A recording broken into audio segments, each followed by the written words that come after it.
mismo gozo le pedimos a Dios que abra nuestros ojos espirituales y nuestro corazón y le damos la bienvenida a nuestro querido pastor Rodolfo Muñoz.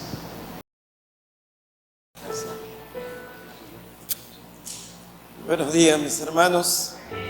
El Señor les bendiga a todos. Reciban todos un cordial saludo en el nombre preciosísimo de Cristo Jesús. Y vamos a orar, amados. Vamos a ponernos en comunión con el Señor. Bendito Dios, Señor Padre Santo, te damos gracias.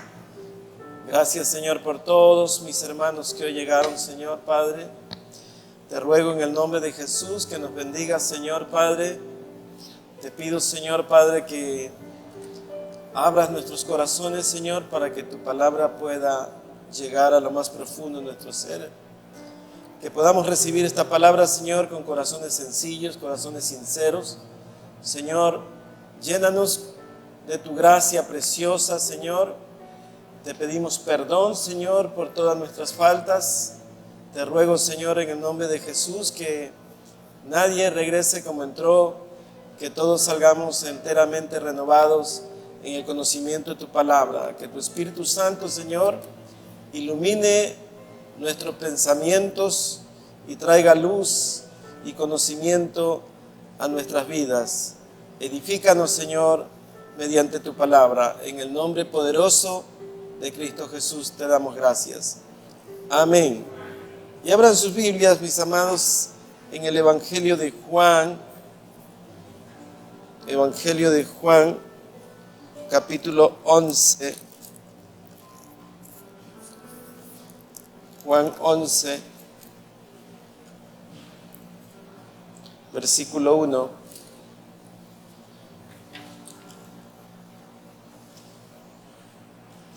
Y la palabra del Señor la leemos en el nombre del Padre, en el nombre del Hijo y con la Santísima Comunión de su Espíritu Santo. Y dice así: estaba entonces enfermo uno llamado Lázaro de Betania, la aldea de María y de Marta, su hermana. María, cuyo hermano Lázaro estaba enfermo, fue la que ungió al Señor con perfume y le enjugó los pies con sus cabellos. Enviaron pues las hermanas para decir a Jesús: Señor, he aquí, el que amas está enfermo. Oyéndolo Jesús dijo: esta enfermedad no es para muerte, sino para la gloria de Dios, para que el Hijo de Dios sea glorificado por ella.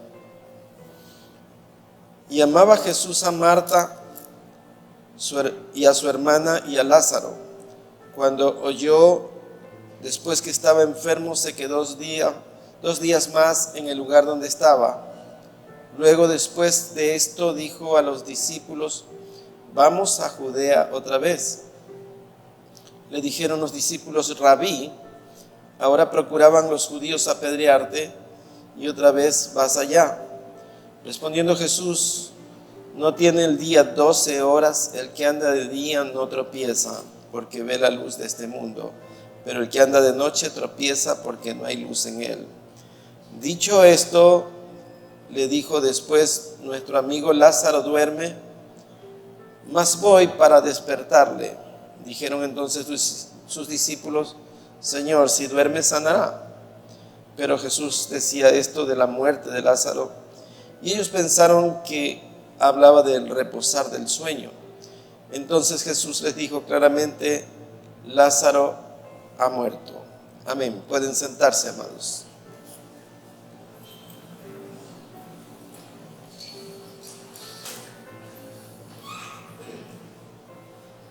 Existen muchas cosas que deben ser establecidas en nuestras vidas mediante la fe de la palabra de Dios, para que por medio de ella podamos crecer. Amados, si ustedes ven la trayectoria de lo que el Señor Jesús hizo, desde que aparece en las bodas de Canaán, cuando Él transforma el agua en vino, ustedes ven una secuencia de milagros que va creciendo en poder y autoridad. no que no la tuviera al comienzo, sino que Él se manifiesta de una forma paulatina, estableciendo primero el vínculo maravilloso de lo que es la familia, dando aval a la familia, presentándose en una boda y manifestando su poder y su provisión.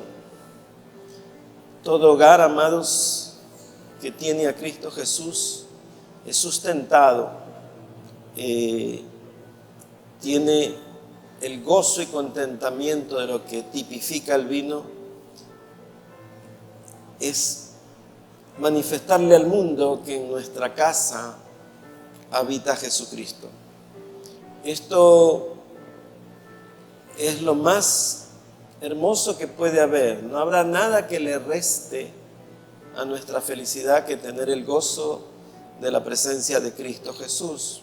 Pero no solamente eso hizo el Señor Jesús, sino que también, conforme pasaban los días, su ministerio se iba haciendo más patente en Israel, y luego pues sanaba a los sordos, sanaba a los leprosos, daba vista a los ciegos, caminaban los paralíticos, echaba fuera a los endemoniados, tenía poder para limpiar a los leprosos. Y dentro de todo, amados, si ustedes ven, el Señor Jesús se muestra como un Dios, y quiero llamarlo así, en la persona de Cristo, como un Dios, porque como dice el apóstol Pablo, y Jesucristo es Dios por sobre todas las cosas. Y ese es el propósito de este mensaje, que usted vea, considere quién es Jesús en su vida. Pero aquí, amados, Él quería ya mostrarse como el que sacia la sed, el que sacia el hambre, y se mostró como ese Dios que multiplica, que hace algo imposible en la mente humana, ¿no? Cuando tenía 5,000 personas allí con sus esposas y sus hijos, había una multitud que lo había seguido probablemente con mucha hambre, y Él dijo: tengo compasión por ellos, y ordenó que se les diera de comer. Preguntó a sus discípulos, los discípulos dijeron: ni 300 denarios alcanzan. Y allí había un niño con 3 panecitos y 2 pececillos. Y dijeron: ¿qué es esto para una multitud? Pero el Señor Jesús, amados, ordenó que se recostaran y oró por ellos. Y se multiplicó, amados, los panes y los peces. Y aquí vemos, amados, una persona que está mostrándose a todos abiertamente que Él proveía, que Él era el pan realmente de vida, que Él podía sostener toda alma necesitada. Y poco a poco, amados, como digo, va increciendo las señales, los prodigios, los portentos que el Señor Jesús hacía. Dice que un día venía un joven en un féretro, el hijo de la viuda de Naín.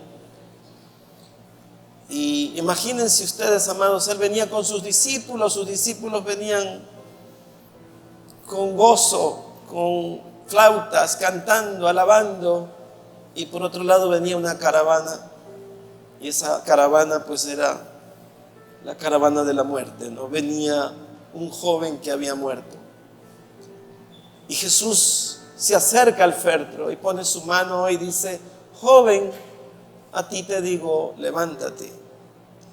Entonces ustedes vean, amados, cómo ya el Señor Jesús estaba mostrando la importancia de lo que es Él en la vida de cualquier persona. Cómo Él podía, amados, hacer algo que nadie podía hacer. Por eso algún comentarista dice el vencedor de la muerte, y sí que lo es. Él es vencedor, amados. La Biblia dice que Él lleva cautiva la cautividad. Entonces, la trayectoria de Él va aumentando, amados, y vemos una niña que había fallecido, la hija de un principal de la iglesia, la hija de Jairo, y dice que Él entra a la habitación y solo permitió que los padres y sus discípulos entraran a la habitación. Y Él le dice: niña, a ti te digo, talita cumi, levántate. Y dice que se levantó la niña y ordenó que le dieran de comer. Esto, amados, dejaba un temor y una exclamación de que Él era el Hijo de Dios, de que en Él había poder. Todo el pueblo conocía estas cosas. Todo el pueblo sabía cómo Él transformó el vino, cómo resucitó al hijo de la viuda de Naín, cómo resucitó a la hija de Jairo, cómo pudo hacer innumerables cosas, amados. Dice que sacaban a los enfermos y al pasar, solo tocándoles, ellos sanaban, amados. ¿Cómo Él pudo hacer que un paralítico que lo llevaron en camilla le dijo algo tan especial que para los fariseos fue un insulto? Le dijo: tus pecados te son perdonados. Y ellos dijeron: ¿quién es este que perdona pecados? Solo Dios puede perdonar. Y Él les dijo: para que vean que el Hijo del Hombre tiene poder para perdonar pecados. Pero ¿qué es más fácil decir? ¿Tus pecados te son perdonados? O levántate, toma tu lecho y anda. Es más fácil decir: tus pecados te son perdonados. Pero le dijo: levántate, toma tu lecho y anda. Y dice que la multitud se estremeció conociendo que en Él había un poder sobrenatural. Había algo especial, amados. Y ahora estamos en un pasaje bíblico que llega al clímax de la popularidad del Señor Jesús y del ardor del corazón de los fariseos, porque los fariseos, después de este milagro que Jesús hizo, ya ellos determinaron matarlo. No. A este hay que matarlo. ¿Por qué? Porque Jesús eclipsaba la atención. Jesús estaba causando una situación que hacía que se vieran ridiculizados los religiosos de la época, los fariseos, los escribas, los levitas. Todos ellos estaban todos contra lo que el Señor Jesús hacía. Su ceguera era tal, amados, que no podían permitir en su corazón que Jesús pudiera hacer tantas cosas maravillosas en favor de los hombres. Ellos solamente estaban con el celo de que venía alguien superior a ellos, porque ellos querían no solamente mostrarse religiosos, sino poder gobernar a través de la religión a todas las personas. Y ese era el trasfondo de los fariseos, el trasfondo de los saduceos, el trasfondo de los levitas, que estaban siempre queriendo tener control sobre todos. Ellos pedían que se cumplieran muchas cosas que estaban escritas en la ley, pero ellos no podían cumplirla. Sin embargo, eran observadores de todo aquel que incumplía. Pero aquí, amados, ya no podían tapar el sol con un dedo. Dice que la hermana de Lázaro mandó a decir al Señor: aquel a quien tú amas, o sea, Lázaro, está enfermo. Y el Señor Jesús, en lugar de acercarse a donde estaba Lázaro, más bien se fue 2 días más lejos. Y, amados, esta extraña actitud del Señor podría pensarse como que si hubiera habido en él displicencia, negligencia, falta de afecto, falta de amor por aquel que él amaba. Por eso le mandaron a decir: aquel a quien tú amas. ¿Para qué? Para que él viniera pronto. Probablemente las hermanas de Lázaro estaban viendo que su hermano estaba muy enfermo. No dice la Biblia qué enfermedad tenía. A lo mejor tenía cólera, a lo mejor estaba deshidratado intensamente, y una enfermedad que deshidrata en 2 o 3 días termina con una persona.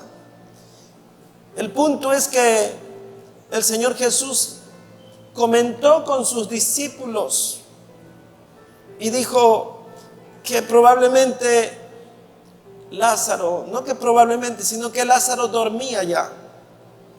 Y los discípulos dijeron: bueno, si duerme, va a despertar. Alguien podría decir: si está dormido, ¿para qué vamos a ir? Pero cuando él dijo: no, Lázaro está muerto, entonces otro podría decir: si está muerto, ¿para qué vamos a ir también? No tenía sentido, ya había muerto. Pero el Señor Jesús dice que se alegró en sus discípulos diciendo: me alegro que ustedes estén conmigo, para que vean lo que va a suceder, para que vean lo que Él iba a hacer, amados. Cuando expresa que la enfermedad de Lázaro no era para muerte, eso es algo maravillosamente resaltable.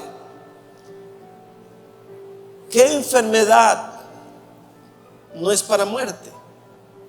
Si ustedes vieran, amado, la expresión cuando el profeta le dice al rey: ordena tu casa, porque de cierto morirás y no vivirás. Más o menos podemos ver que allí había un designio, amados, en donde toda persona que tiene el privilegio de enfermarse y tener una convalecencia hasta llegar a la muerte, tiene la posibilidad de ordenar su casa. No es lo mismo que usted va pasando y le cayó un avión encima y no tuvo tiempo de nada. Muchas enfermedades, amados, son provistas para que el hombre tenga tiempo de ordenar su casa, de ordenar todo lo que él ha tenido desordenado. Aquí, amados, no se trataba de eso, se trataba de algo diferente, porque la enfermedad era para la gloria de Dios, porque Jesús sabía lo que iba a hacer. Y es que, amados, probablemente el registro de los hechos del Señor Jesús, este era el último milagro patente ante una población que negaba, que no quería ver todo lo que el Señor Jesús había hecho. Ustedes vean, amados, cuando Jesús se propone entrar a Jerusalén, dice que Él afirmó su rostro. Y cuando dice la Biblia afirmar su rostro, es porque en Él, amados, Él necesitaba tener esa mirada para decirle a las personas quién era Él y quiénes eran los que lo miraban, amados. Ustedes vean una entrada triunfal del Señor Jesús a Jerusalén. Dice que entró sentado en un asno, en un pollino, y que la gente, amados, ponía sus mantos en el piso y daba hosana, bendito el que viene en el nombre del Señor. Ustedes vean, todas estas personas expresaban gloria a Dios, pero una semana después esas mismas personas decían: crucifícalos. ustedes observen cómo puede haber un cambio de pensamiento y de sentimientos en las personas.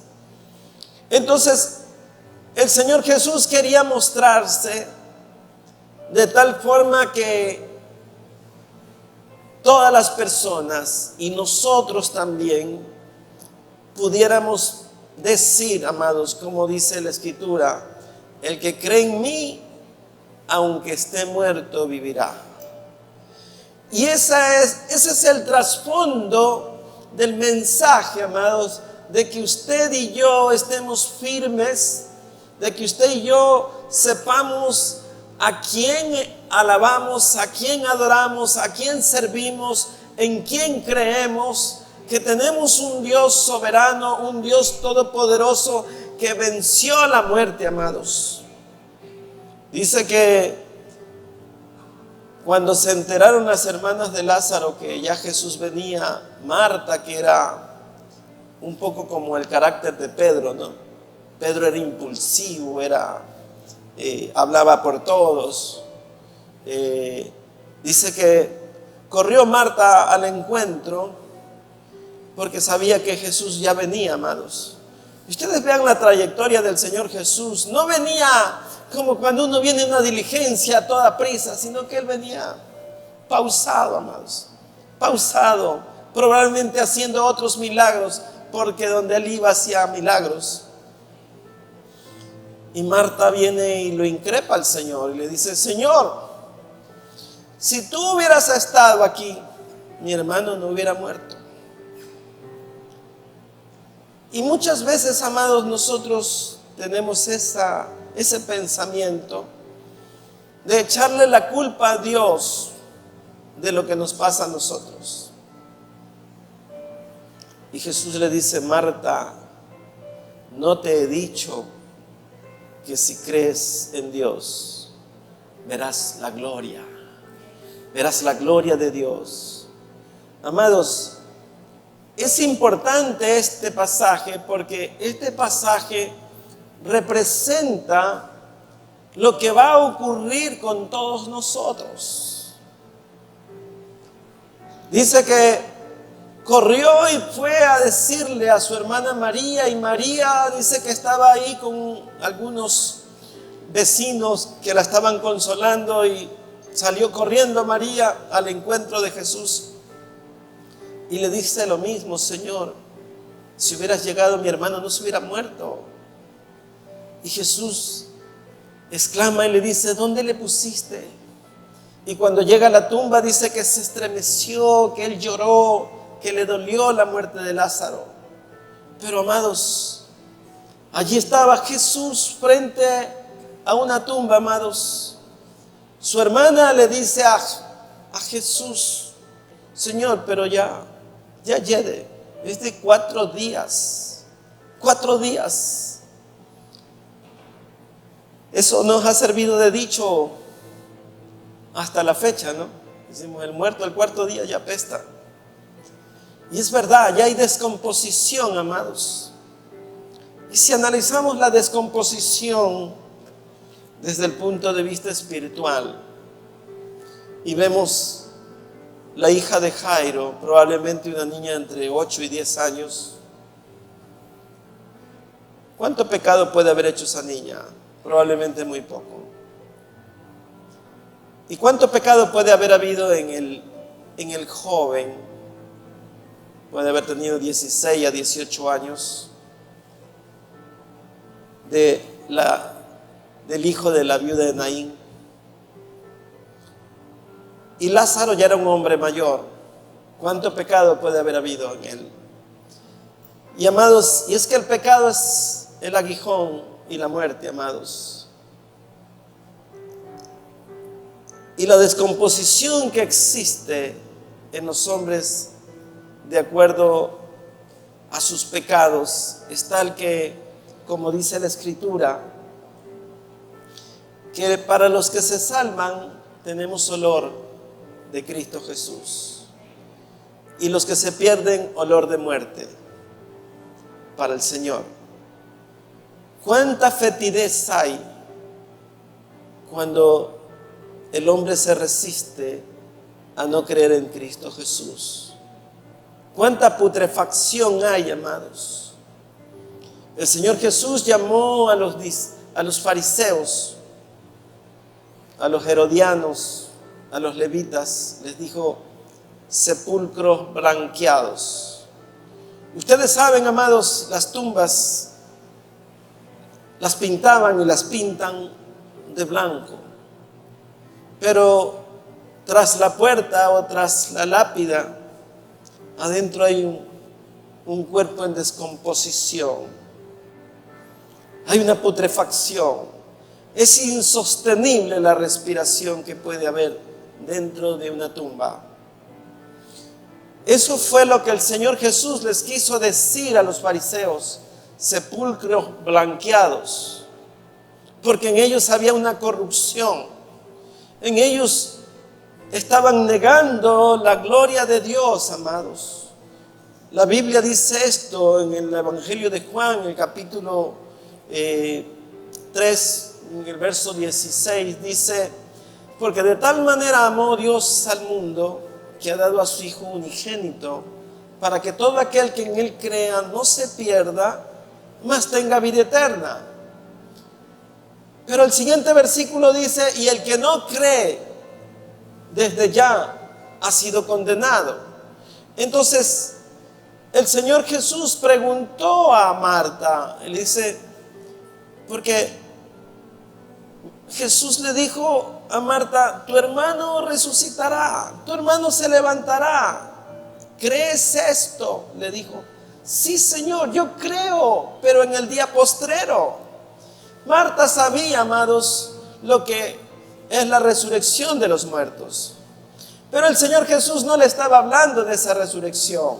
El Señor Jesús le estaba hablando de que Lázaro se iba a levantar de la tumba, amados. Ahora usted observe, piense, medite, ¿qué quiso el Señor Jesús? ¿Qué quiso Dios enseñar levantando a un muerto de 4 días? ¿Solamente para que él se contentara Marta y María y Lázaro volviera a sentarse a la mesa con ellas? ¿O era un mensaje para todos nosotros, para todos los presentes, para todas las generaciones, para que veamos la supremacía de Cristo Jesús, para que veamos el poder de Cristo Jesús, para que veamos que Cristo Jesús es soberano aún en la muerte? Cuando usted ve en Colosenses, dice que Él es el primogénito de todo lo creado. Y como les explicaba el jueves, no es el primogénito que nació primero, sino primogénito significa el más importante de todo lo que hay. Eso significa primogénito.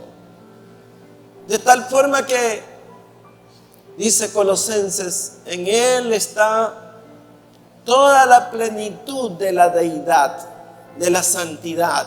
O sea, en Jesucristo está todo. En Jesucristo no hay falta de nada, amados. Él es todo. Él es el Señor, Él es el Salvador, Él es el sacerdote, Él es la ofrenda, Él es la sangre derramada, Él es la expiación de todos nuestros pecados, Él es nuestro Redentor, Él es el Señor sublime, el alto y sublime, Él es el primero, Él es el postrero, Él es el que merece toda gloria, toda alabanza, todo el imperio por los siglos de los siglos, dice el libro de Apocalipsis.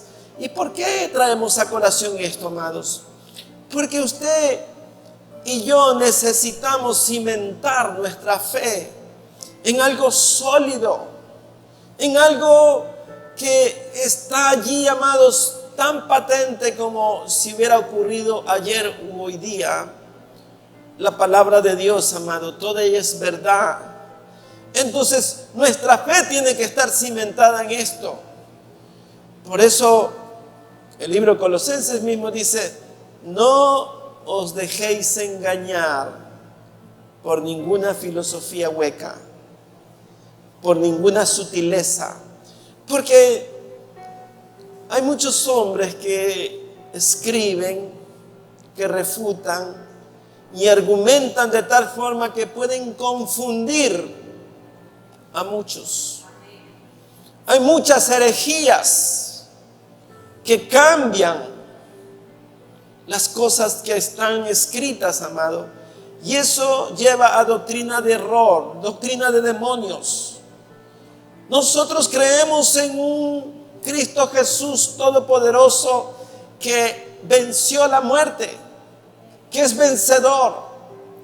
Por eso el Señor Jesús dice: el que cree en mí, aunque esté muerto, vivirá. ¿Por qué, amados? Porque Él nos llamará, así como llamó a Lázaro por su nombre. Él un día nos llamará a cada uno de nosotros por nuestro nombre y dirán, como le dijo Lázaro: ven fuera. No importa, amados, el tiempo de descomposición físico que tuviera Lázaro, ni que tuviéramos nosotros. Nosotros nos levantaremos, amados. El cuerpo, amados, volverá a vestir al alma que está desnuda, para que el cuerpo pueda ser un cuerpo nuevo, glorificado, transformado, un cuerpo glorificado, amados. Eso lo hará el Señor. Esa es la esperanza con la que vivimos, amados. Por eso es que nadie le puede restar a usted el gozo, el contentamiento, por más de que vengan las situaciones que vengan, amados. Como dice el apóstol Pablo en el libro de Romanos: ¿quién nos separará del amor de Cristo? Ni hambre, ni espada, ni peste, ni nada, amados, ni lo alto, ni lo profundo, ni lo porvenir. Nada lo puede usted cambiar en su posición en Cristo Jesús. Él es soberano, amados. Él es el primogénito de entre los muertos también. Él tiene poder y autoridad. ¿Por qué Dios hace estas cosas, amado? Para que finalmente, como epílogo de todas las obras que hace el Señor Jesús, muestre que Él tenía poder sobre la muerte, amados. Entonces, todo cristiano debe tener claro este capítulo de la Biblia, porque esto nos hace vivir y ir al día final de nuestra vida con esperanza, sabiendo, amados, que, como dice el apóstol Pablo, el morir en Cristo es victoria. Mas gracias sean dadas a Dios, amados, que nos hace vivir de triunfo en triunfo en Cristo Jesús. Es en Cristo Jesús, amado, cuando esto débil, cuando esto corruptible, cuando esto haya caído, amados, luego se levantará, como dijo Job, porque Él vive, viviré yo mañana. Entonces, nuestra fe, amados, está cimentada en estas cosas, en saber que tenemos un Señor que un día nos llamará por nuestro nombre y nosotros dejaremos los sepulcros se abrirán y luego viviremos con Él por la eternidad, amados. Esa es la esperanza que tienen los hijos de Dios. Tenemos que establecer nuestra fe en nuestro corazón basada en cosas que han ocurrido, que están allí, amados. No es una fe ciega, sino es una fe basada en el poder de Jesucristo. Él puede todas las cosas, amados. La expresión de Dios es: ¿habrá algo imposible para mí? ¿Usted cree, amados, que Dios lo puede levantar?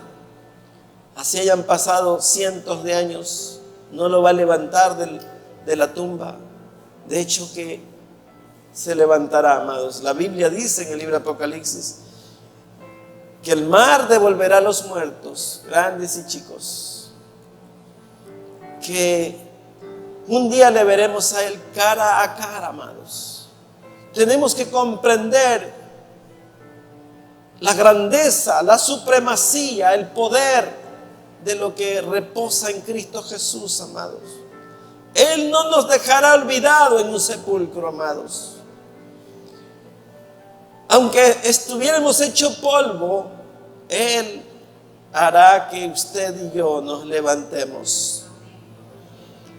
Veremos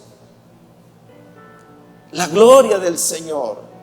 Por eso Él dice, el que cree en mí, Él dice, yo soy la resurrección y la vida. Amados, a veces no hablamos de estos temas y creemos, amados, porque la muerte siempre para todos es un enigma. Es algo de lo que no queremos hablar, no queremos pensar. Pero la muerte, amados, no es el fin de las cosas. La muerte es el inicio de una vida celestial. El llegar a la otra orilla es llegar a la playa celestial, en donde el Señor estará allí esperándonos y nos dirá, ven, buen siervo, pasa, entra, gózate en el gozo de tu Señor. En lo poco me fuiste fiel, en lo mucho te pondré. Permanezcamos fieles a la palabra, fieles a Cristo Jesús, fieles a nuestra fe. Establezcámonos, amados, en esta palabra.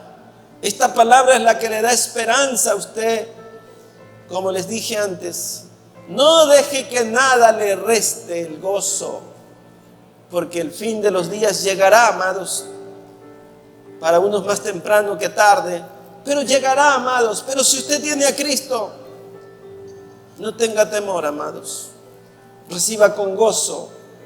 Si viene enfermedad, sepa usted que el Señor está tratando la carne. ¿Se da cuenta usted? Hay carnes duras que necesitan más cocción que otra. Hay carnes suavecitas que necesitan solo un hervor. ¿Entiende usted por qué hay enfermedades fuertes, largas? Porque la carne muchas veces se resiste. Pero no todos tenemos que ser metidos en un horno de mucho calor, amados. El Señor sabe y dará la temperatura exacta. Nadie se va a quemar, amados. Nadie se va a chamuscar. Él hará, amados, hasta que usted diga, sí, Señor, contra ti he pecado. ¿Usted cree que el hijo de la viuda de Naín no había pecado? Sí había pecado, amados. Probablemente estaba 17, 18 años cuando el hombre empieza en una explosión de pensamientos y filosofías y conceptos y a decir, es que yo voy a hacer esto y aquello, y se cree dueño del mundo. ¿Cuántas cosas tenemos que decirle al Señor? Perdóname, Señor. Perdóname, Señor. Contra ti y contra el cielo he pecado. Señor, no he hecho lo recto delante de ti. Entonces yo creo que Él bajará la temperatura del horno, amados, y dirá, ven, buen siervo, pasa, entra en el gozo de tu Señor. Yo creo, amados, que este pasaje bíblico tiene un antes y un después en nuestra fe. Es el epílogo de todo el poder de Dios por medio de Jesucristo, para que veamos, amados, que Él tiene poder aún sobre los vientos, sobre la tempestad, sobre el mar. Imagínense que el mar tendrá que devolver, por orden de Dios, todos sus muertos, chicos y grandes. Entonces usted vea toda la autoridad que hay en el Hijo de Dios. Él ha hecho cosas extraordinarias para que nuestra fe esté cimentada. Un valle enorme de huesos secos, Él les volverá a dar vida, amados. Crecerán músculos, tendones sobre los huesos. Como le dijo al profeta, ¿vivirán estos huesos? Señor, tú lo sabes. Profetiza, le dijo. Y dice que se juntaron los huesos y creció músculos, tendones. Y cuando ya tuvo crecida la piel, le dijo, tendrán vida. Señor, tú lo sabes. Y dijo, profetiza. El profeta dijo, espíritu de los cuatro vientos. Y vino vida sobre un ejército entero, amados. Usted y yo somos parte, amados, de los llamados del Señor, de los redimidos del Señor. Él no olvidará a ninguno de nosotros en el sepulcro. Nos volverá a llamar por nuestro nombre y dirá: ven, sal fuera. Qué maravillosa es la palabra, amados. Pero mucho más importante es que en nuestro corazón haya vida.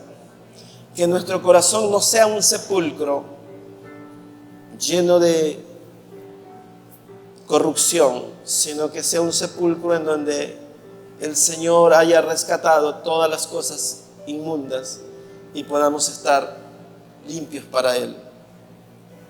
Debemos decir como dice esta porción de la palabra, amados, y con esto termino. El verso 26 dice: y todo aquel que vive y cree en mí no morirá eternamente. ¿Crees esto? Le dijo: sí, Señor, yo he creído que tú eres el Cristo, el Hijo de Dios que ha venido al mundo. Si usted cree eso, amados, esto se hará en usted también. Esto es lo que verdaderamente necesitamos. Dice que el Señor Jesús dijo: quita la piedra del sepulcro. Y a veces tenemos que quitar la piedra de nuestro corazón para que podamos nosotros ver la verdad que tiene Dios para nosotros, que es Cristo Jesús. Es Cristo el que está manifestado y revelado por medio de esto. Amén. Póngase de pie, amados. Vamos a dar gracias al Señor.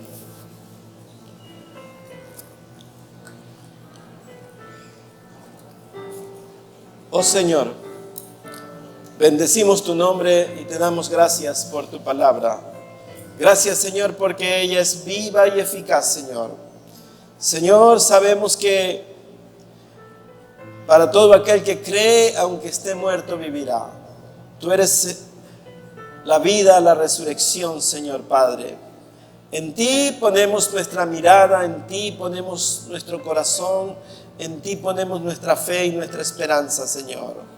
Te damos gracias porque esta palabra aviva nuestra fe, porque esta palabra nos ayuda, Señor, a saber que tú eres el soberano del universo, que todas las cosas están en tu mano, Señor, que tú tienes control, Señor, que tú estás en control, Señor, que tú estarás siempre en control, Señor, que tú tienes toda la autoridad, Señor, sobre toda carne.